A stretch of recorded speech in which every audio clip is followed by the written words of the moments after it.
তোমালোকক মই সামসাৰিক চাপ শিকাইছোঁ।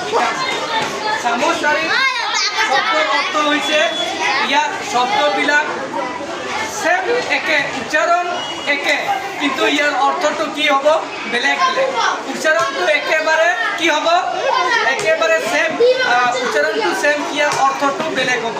এইটো কি কোৱা হয় সামসাৰিক শব্দ। এনেকুৱা তোমালোকক কেইটামান উদাহৰণ স্বৰূপে বুজাম, ঠিক আছে?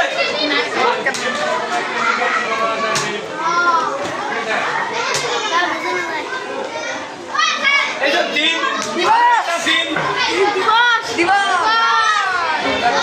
এই দিন মানে দিনটো ইয়াৰ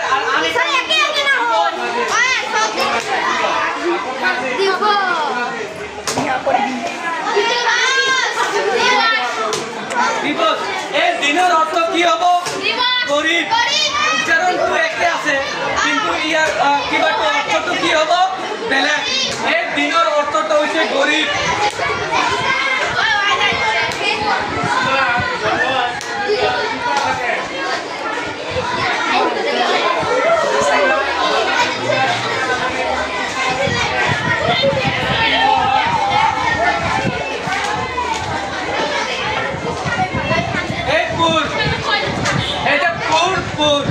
বুঝছে এইটোৰ অৰ্থটো হৈছে তোমাৰ বান।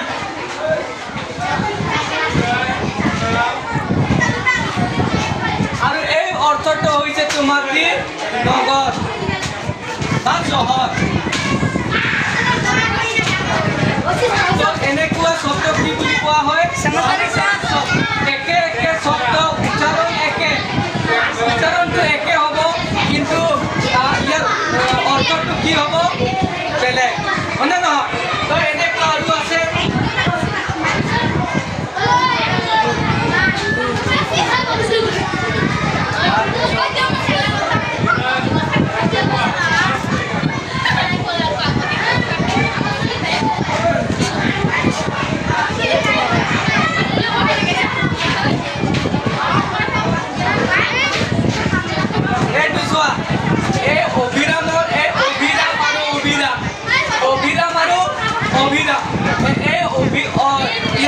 উচ্চাৰণটো একে আছে কিন্তু ইয়াৰ অৰ্থটো বেলেগ।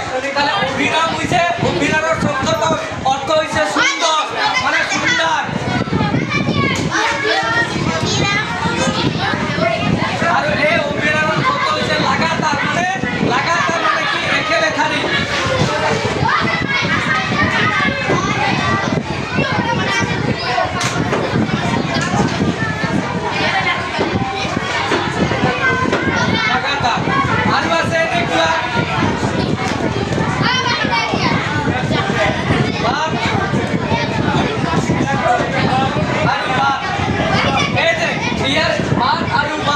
শব্দটো উচ্চারণ একেবারে কি আছে মিল, কিন্তু ইয়ার অর্থটো বেলেগ।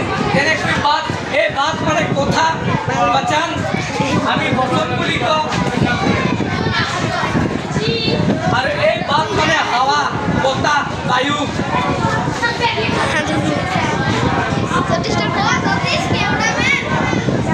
তাৰপিছত এনেকুৱা আছে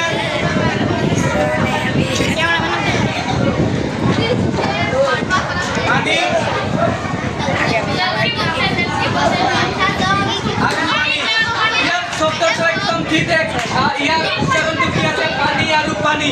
প্রথম পানী মানে কি হব জল, আমি পানী কি ইয়ার অর্থটো জল। আর এই পানির অর্থটো কি হব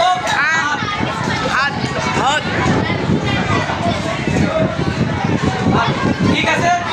এই শব্দটো কি বুলি কোৱা হয় সামসাৰিক শব্দ। ঠিক আছে, আজি মই এইখিনিতে শিকিম। এনেকুৱা বহুত কি আছে নেক্সট ক্লাছত আকৌ শিকিম।